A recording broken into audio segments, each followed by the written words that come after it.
di balik legenda-legenda tua dan kisah-kisah suci yang diwariskan turun-temurun, tersembunyi sosok-sosok makhluk yang tak pernah ditemukan dalam dunia nyata, hewan-hewan mitologi yang menjadi simbol kekuatan, kebijaksanaan, dan bahkan pertanda akhir zaman. Dari naga yang menjaga gerbang surga hingga burung raksasa yang membelah langit, keberadaan mereka membingungkan antara kenyataan dan hayalan. Mereka tak hanya hidup dalam dongeng, tapi juga membentuk identitas budaya, kepercayaan spiritual, hingga politik bangsa-bangsa besar. Siapa sebenarnya makhluk-makhluk ini? Dari mana kisah mereka berasal? Dan apakah mungkin mereka menyimpan kebenaran tersembunyi tentang sejarah manusia? Bab 1. Apa itu hewan mitologi? Hewan mitologi adalah makhluk yang muncul dalam cerita rakyat, legenda, kitab suci, atau tradisi budaya. Namun tidak memiliki bukti nyata keberadaannya secara ilmiah. Mereka kerap mewakili kekuatan alam, nilai moral, atau digunakan sebagai simbol religius dan spiritual. Makhluk-makhluk ini bukan hanya bagian dari dongeng anak-anak. Dalam masyarakat kuno, mereka dipercaya nyata, dan kisah mereka diwariskan secara turun-temurun sebagai bagian dari kearifan lokal. Beberapa hewan mitologi dipercaya sebagai penjelmaan dewa, yang lain adalah makhluk penjaga atau pertanda bencana. Meskipun sains modern belum membuktikan keberadaan mereka, kehadiran makhluk-makhluk ini tetap kuat dalam budaya populer dan spiritualitas manusia. Bab 2.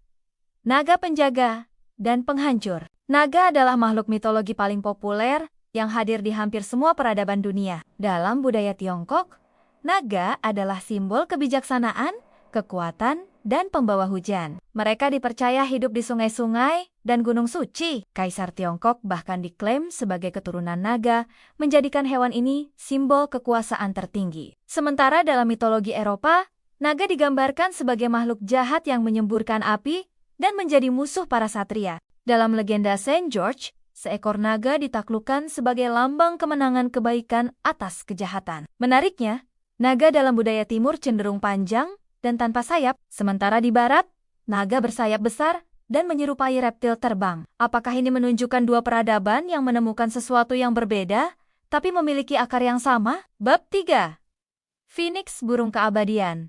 Phoenix atau burung api adalah simbol keabadian dan kelahiran kembali. Dalam mitologi Mesir dan Yunani, burung ini mati dengan cara terbakar dan bangkit kembali dari abunya sendiri. Phoenix melambangkan siklus hidup dan kematian, serta menjadi inspirasi dalam berbagai filsafat tentang transformasi spiritual. Dalam literatur modern, Phoenix sering dikaitkan dengan kekuatan penyembuhan dan harapan. Beberapa sejarawan percaya bahwa legenda Phoenix mungkin terinspirasi dari burung nyata, seperti burung heron raksasa yang terlihat sangat jarang. Namun, simbolisme Phoenix terlalu kuat untuk hanya dianggap sebagai salah tafsir terhadap burung biasa. Bab 4.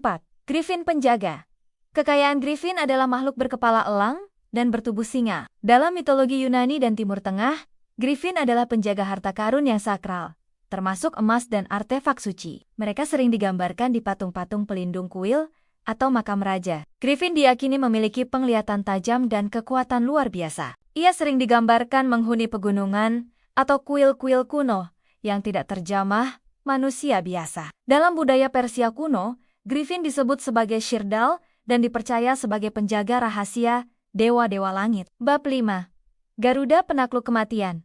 Garuda berasal dari mitologi Hindu dan digambarkan sebagai burung raksasa, musuh utama para ular atau naga. Dalam kepercayaan Hindu dan Buddha, Garuda adalah kendaraan Dewa Wisnu dan simbol kekuatan, keberanian, serta pembebasan dari kematian. Dalam versi Indonesia, Garuda tidak hanya menjadi simbol negara, tetapi juga mitos budaya tentang kekuatan roh penjaga yang agung. Cerita-cerita rakyat Jawa dan Bali menggambarkan Garuda sebagai makhluk spiritual yang menjaga keseimbangan alam. Beberapa candi di Indonesia seperti Prambanan dan Borobudur memiliki relief Garuda, menunjukkan pentingnya makhluk ini dalam peradaban Nusantara. Ia bukan hanya simbol, tetapi bagian dari spiritualitas bangsa. Bab 6. Makhluk air Leviathan dan Krakn. Dalam kitab-kitab kuno seperti Alkitab, Leviathan adalah makhluk laut raksasa yang mengguncang dunia. Ia digambarkan sebagai simbol kekuatan jahat yang akan dikalahkan di hari kiamat. Leviathan dianggap makhluk primordial yang lebih tua dari manusia. Di perairan utara, cerita rakyat Skandinavia mengenal kraken gurita raksasa yang mampu menenggelamkan kapal besar. Makhluk ini menimbulkan ketakutan besar pada para pelaut abad pertengahan. Dalam catatan Viking, Kraken bahkan disebut-sebut sebagai makhluk yang bisa menutupi matahari. Bab 7. Kiilien, makhluk suci dari Timur Kilin, atau Kirin dalam budaya Cina dan Jepang, adalah makhluk berkaki 4, bertanduk. Dengan sisik menyerupai naga. Ia hanya muncul saat lahirnya orang suci, atau ketika keadilan ditegakkan. Kilin diakini sangat lembut, tidak akan menginjak rumput sekalipun, namun memiliki kekuatan luar biasa. Ia melambangkan kemakmuran, kedamaian, dan berkah langit. Beberapa legenda menyebut bahwa kemunculan Kilin menandai masa pemerintahan yang penuh keadilan. Bab 8. Makhluk-makhluk mitos dari Indonesia. Indonesia juga memiliki banyak hewan mitologi yang menghiasi cerita rakyatnya. Barong, sosok singa spiritual Bali yang melawan roh jahat Rangda. Simbol pertarungan antara kebaikan dan kejahatan. Naga Besukih, makhluk spiritual di Gunung Agung Bali yang dipercaya menjaga keseimbangan energi di pulau tersebut. Burung Tambun, dalam kisah Dayak Kalimantan. Makhluk bersayap raksasa ini sering dikaitkan dengan roh leluhur dan peringatan bencana alam. Ular Nabau, dalam mitos masyarakat pedalaman Kalimantan, Nabau adalah ular raksasa penghuni sungai yang membawa perubahan atau bencana. Bab 9. Teori tentang asal-usul hewan mitos. Beberapa ilmuwan percaya bahwa hewan mitologi berasal dari penemuan fosil hewan prasejarah yang disalahartikan. Tengkorak dinosaurus, mamut, atau paus mungkin menginspirasi kisah naga dan monster laut. Ada pula teori bahwa makhluk-makhluk ini muncul dari pengalaman spiritual atau transendental, yang kemudian dituangkan dalam bentuk cerita dan simbol visual oleh nenek moyang kita. Dalam psikologi, Carl Jung menyebut makhluk-makhluk mitologi sebagai archetype, bentuk simbolik dari ketakutan, harapan, dan naluri terdalam manusia. Bab 10. Hewan mitologi dan pengaruhnya hingga kini.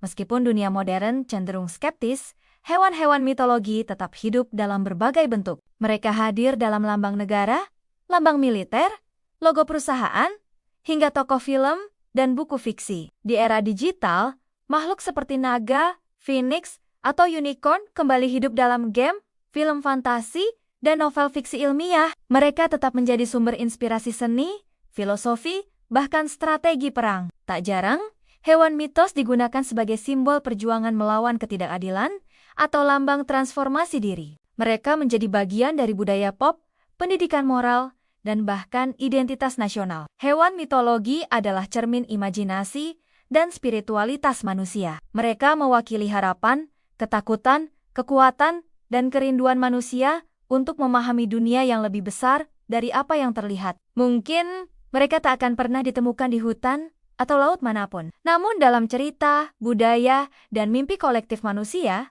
mereka terus hidup dan membisikkan pesan-pesan kuno. Jadi, saat kamu membaca kisah naga, phoenix, atau Garuda, mungkin kamu sedang menelusuri jejak nenek moyangmu yang pernah memandang langit dan bertanya apakah ada sesuatu yang lebih dari dunia ini? Dan mungkin jawabannya adalah, ya, ada dalam kisah, dalam simbol, dan dalam dirimu sendiri. Mari terus menjaga warisan ini, bukan hanya sebagai mitos, tapi sebagai bagian dari identitas spiritual dan budaya manusia. Jangan lupa like, komen, share, dan subscribe untuk informasi menarik lainnya.